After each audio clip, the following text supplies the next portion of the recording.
Namaste. This is Michelle Skaletski-Boyd with the last part 3, the final. How do we stay fully connected to our higher self in order to live in balance and on purpose? Now, everybody that I talk to, they have a different definition of balance. What does it mean? Balance work life, balance play. Do I literally have to balance myself? How is that even possible?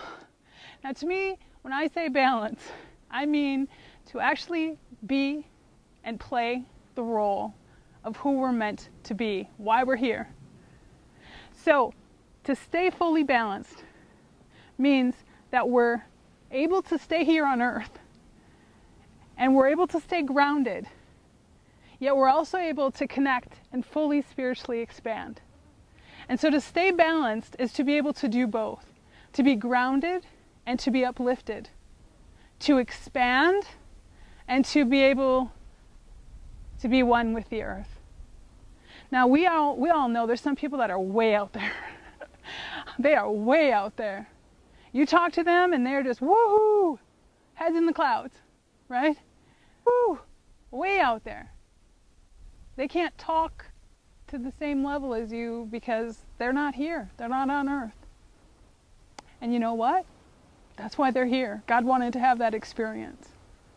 And then there's some people who are so grounded, so stuck that their head is almost buried. They don't want to see anything. They are too blinded to come up and to see what's around them because they're so stuck in head, they're so stuck in thought. And I used to be one of those people. And I played that role really well, but I knew it wasn't mine to play after a while. I think the reason I played it is so I could connect with people who are there that realize it's not them either. And so to be balanced to me is to be true to who you are, to be totally one with nature, to just love everything about life, to have fun, to enjoy the experience, as I say. And what does it mean to live on purpose? Again, why are you here? What is your role? So for me, what do? Am I human? Yes. Do I sometimes get stuck in humanness and forget that I'm a spiritual being having a human experience? Oh yeah, you bet. You bet. Do I sometimes get to a point where I feel so enlightened that I don't want to come back to earth? That too. But I don't serve anyone when I'm there. I'm not serving anyone. In order to connect and to relate to other people and to meet them where they are, we have to be balanced.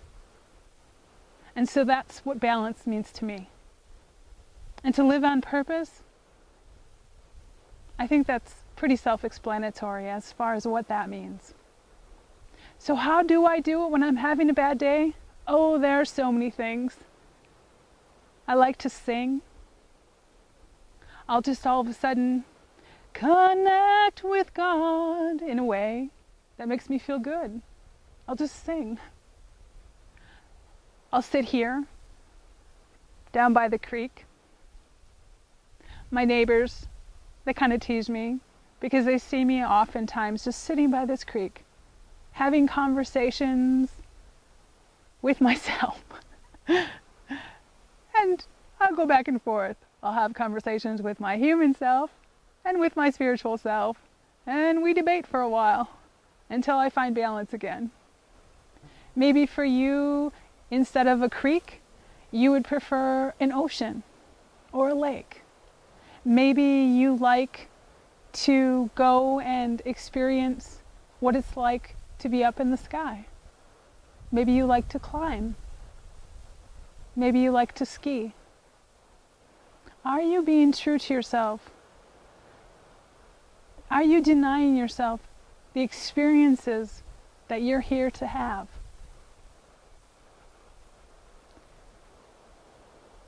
When people say that life's too short, life is too short in the fact that if you're not here playing what you're meant to play, again, this is my truth, but I believe you're going to be sitting with your panel of spiritual guides, and they're going to say, so how'd you do? And you're going to say, I came here to play the role of XYZ, and instead I played the role of ABC. And we have so many lifetimes to get it right. If this is your lifetime to get it right, what's stopping you? And I'm telling you, you can come up with excuse after excuse after excuse. I've heard them all. I've used them all.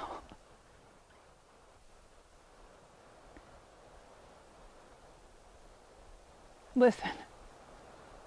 You didn't listen to this series in this 3-part video up to this point unless you truly want to fully connect to who you are in order to live in balance and on purpose.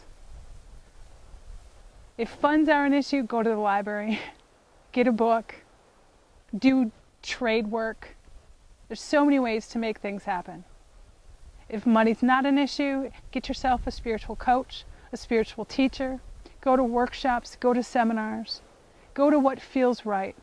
Take time to sit for just a moment and just ask yourself, does this feel right?